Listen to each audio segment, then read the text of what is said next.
Retracing a path that once represented fear and exclusion is a powerful reminder of how far we've come, but also a reminder of how far we have to go.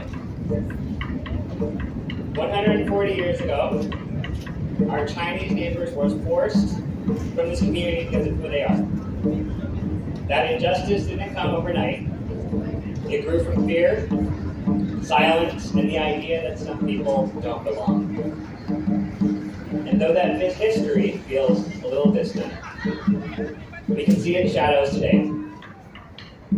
Across our country, under today's political climate, we're seeing old divisions dressed in new language. Efforts to make people afraid of one another, to deny the lessons of our shared past. Some say that talking about painful history only reopens old wounds. They'll say, that wasn't me, that wasn't my family, or that was so long ago. But that misses the point. Facing our history isn't about guilt, it's about growth.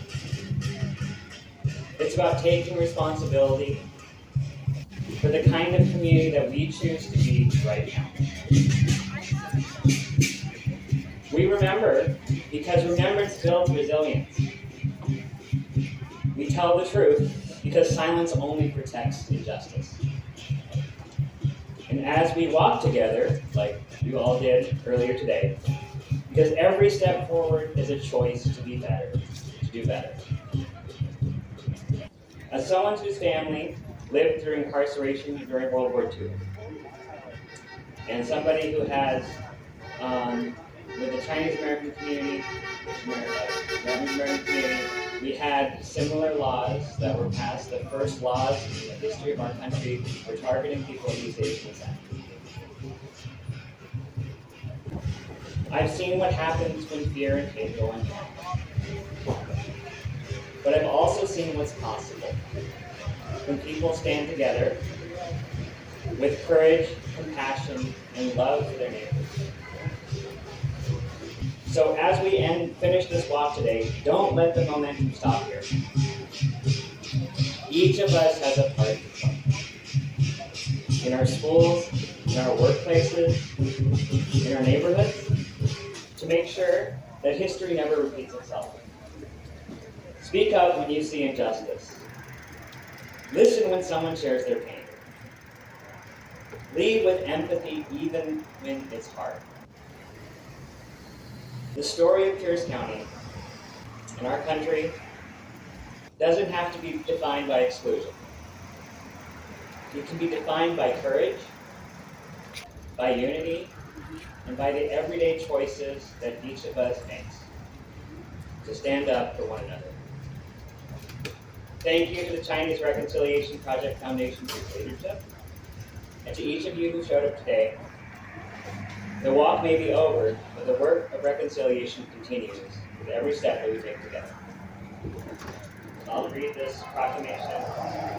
I want to thank again my council president, Councilmember Janie Hitchin, who is a tireless leader to try to make Pierce County a more equitable and fair place, and somebody who's really a champion for all communities, no matter where they come from, who they are, who they love, where they choose to live. A proclamation of the Pierce County Council and Executive designating November 3rd, 2025 as Pierce County Chinese Exclusion Remembrance Day in Pierce County, Washington. Whereas Chinese immigrants began arriving in the United States in significant numbers in the 1850s, primarily from the southern provinces of China, fleeing widespread war, persecution, and famine that claimed the lives of millions.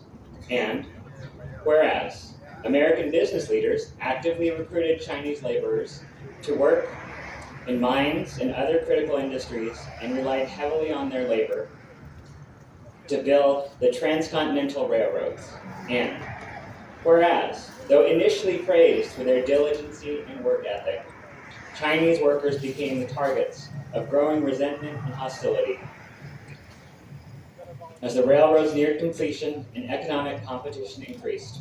And whereas for more than 30 years, Chinese pioneers made substantial contributions to the economic development of Pierce County, working in logging, fishing, mining, farming, lumbering, stevedoring, shipping, small businesses, and a range of other vital services. And whereas a wave of anti-Chinese political rhetoric and violence swept across the western United States between 1880 and 1900, resulting in numerous deaths and the destruction of communities. And whereas the Page Act of 1875, the first restrictive federal immigration law in U.S. history, disproportionately targeted East Asian immigrants, particularly women, barring many from entry based on discriminatory and dehumanizing stereotypes.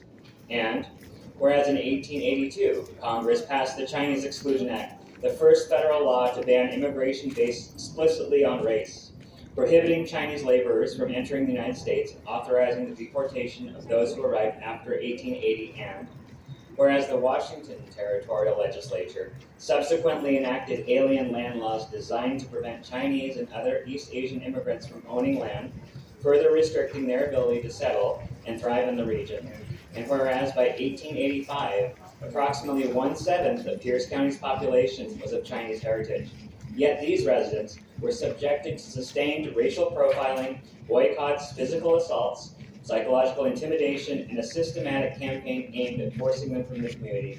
And whereas, on November 3rd, 1885, the last 200 Chinese residents of Tacoma were forcibly expelled at gunpoint by a mob led by the mayor of Tacoma. This act became known nationally and internationally as the Tacoma Method. Now therefore, be it proclaimed by the Pierce County Council and Executive that we recognize the 140th anniversary of this dark chapter in our region's history, and proclaim that November 3rd, 2025 is hereby designated Pierce County Chinese Exclusion Remembrance Day, in recognition of those who helped build the country and whose forced expulsion and subsequent erasure are still felt today. Be it further proclaimed that in remembrance and in the spirit of healing, the Chinese Reconciliation Project Foundation will lead a Walk for Reconciliation Against Racism on Saturday, October 25th, 2025 from 10 to 1. This meaningful event will retrace the route of the 1885 expulsion in reverse, symbolically reclaiming Tacoma and Pierce County as welcoming, inclusive, and globally minded communities where people are valued, safe, and empowered to pursue their dreams. Signed, the Pierce County Executive and the Pierce County Council.